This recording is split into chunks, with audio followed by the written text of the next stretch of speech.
নমস্কার। আজকের আলোচনা ইলেকট্রনিক গ্যাজেটগুলোর ভেতরের জগৎ নিয়ে। মেমরি ডিভাইস আর ডিজিটাল লজিক অ্যারে। আমাদের ফোন, ল্যাপটপ সবকিছুর মধ্যেই তো এরা, তাই না?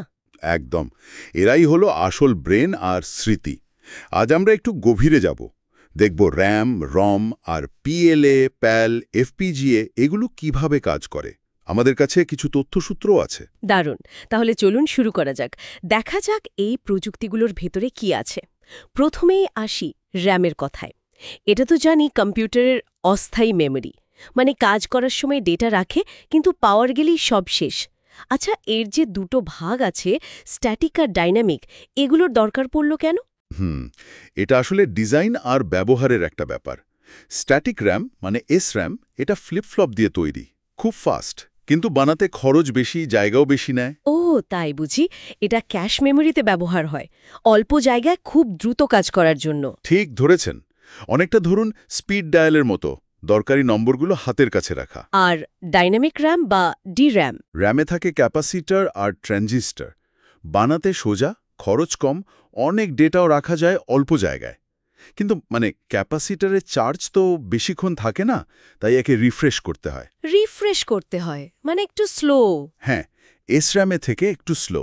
এটা অনেকটা লাইব্রেরির মতো, বিশাল জায়গা, অনেক বই, কিন্তু খুঁজে বার করতে একটু সময় লাগে। আজকালকার ডিডিআর র্যাম তো এই ডি র্যামেরই আরও উন্নত সংস্করণ। ইন্টারেস্টিং।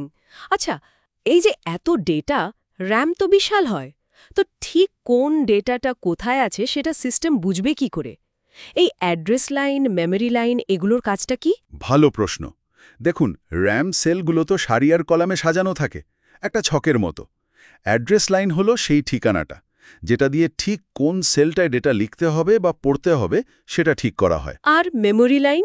মেমরি লাইন হলো সেই রাস্তা যেখান দিয়ে ডেটা আসা যাওয়া করে।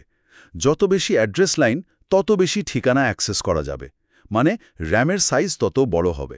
আচ্ছা, তাহলে মূল কথাটা হলো কোনটা দ্রুত ডেটা দেয় আর কোনটা বেশি ডেটা ধরে রাখে। বেশ, র্যাম তো গেল অস্থায়ী কাজের জায়গা, কিন্তু কিছু জিনিস তো স্থায়ীভাবে মনে রাখতে হবে, তাই না? যেমন ধরুন, কম্পিউটার চালু হওয়ার নির্দেশগুলো। পাওয়ার অফ হলে এগুলো তো মুছলে চলবে না। এখানেই কি রম আসে? একদম ঠিক। র মানে রিড অনলি মেমরি। এটা নন ভলেটাইল, মানে পাওয়ার গেলেও এর ভেতরের ডেটা মোছে না। সিস্টেমের বুট প্রোগ্রাম, ফার্মওয়্যার এসব এখানে থাকে। এরও আবার অনেক রকম ফের আছে। কি রকম? যেমন ধরুন প্রম, মানে প্রোগ্রামেবল রম। এটা ব্যবহারকারী একবার প্রোগ্রাম করতে পারে। তারপর আছে প্রম, মানে ইরেজেবল প্রম। এটাকে আল্ট্রাভায়োলেট লাইট দিয়ে মুছে আবার প্রোগ্রাম করা যায়। মানে একটু ঝামেলার। হ্যাঁ, একটু তো বটেই। তার চেয়ে সহজ হলো প্রম, ইলেকট্রিক্যালি ইরেজেবল প্রম। এটা ইলেকট্রিক সিগন্যাল দিয়েই মুছা আর লেখা যায়। আর এখন তো সবচেয়ে বেশি চলে flash memory. Flash memory, pen drive, SSD card, এগুলো তো? হ্যাঁ, একদম। ওটা প্রমেরই একটা বিশেষ দ্রুতগতির ভার্সন। ব্লক হিসেবে ডেটা মোছা বা লেখা যায়, খুব ফাস্ট। আর হ্যাঁ, সিডি রমও এক ধরনের রম, অপটিক্যাল মিডিয়া। বাহ! তাহলে রম হলো ছাপা বইয়ের মতো স্থায়ী, ইপ্রম হলো পেন্সিলে লেখা, যা বিশেষ রাবার দিয়ে মোছা যায়, আর ইপ্রম বা ফ্ল্যাশ হলো হোয়াইট বোর্ডের মতো, সহজেই লেখা মোছা যায়। পাওয়ার চলে গেলেও ডেটা ধরে রাখে কোন মেমরি, আর তার মধ্যে কোনটা সহজে আপডেট করা যায়।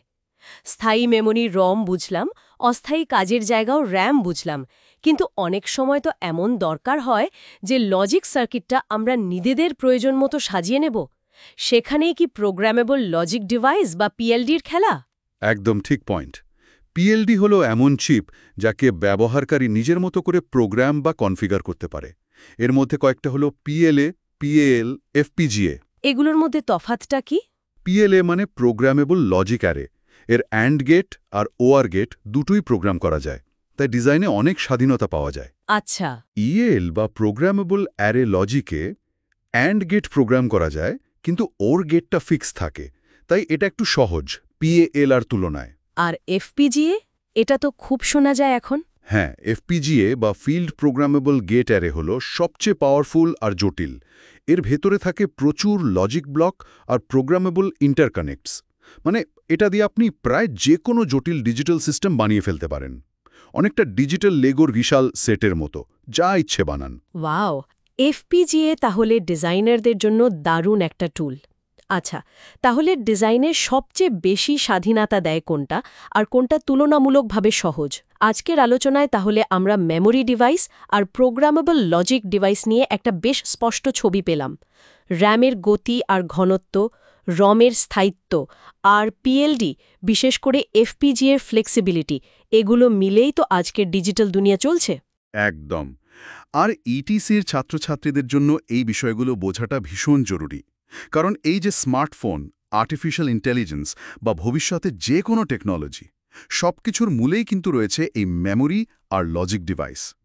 এগুলোর আরও উন্নতি কিভাবে করা যায়, সেটাই ঠিক করবে প্রযুক্তি কোন দিকে এগোবে। এই জ্ঞানটাই আপনাদের ভবিষ্যতের জন্য তৈরি করবে।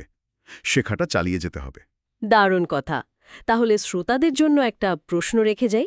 এই যে ফ্ল্যাশ মেমোরি, এটা আমাদের ডেটা ব্যবহারের অভ্যাসকে কতটা বদলে দিয়েছে? আর ভবিষ্যতে এই নন ভলেটাইল মেমোরির পথটা কোন দিকে যেতে পারে বলে মনে হয়?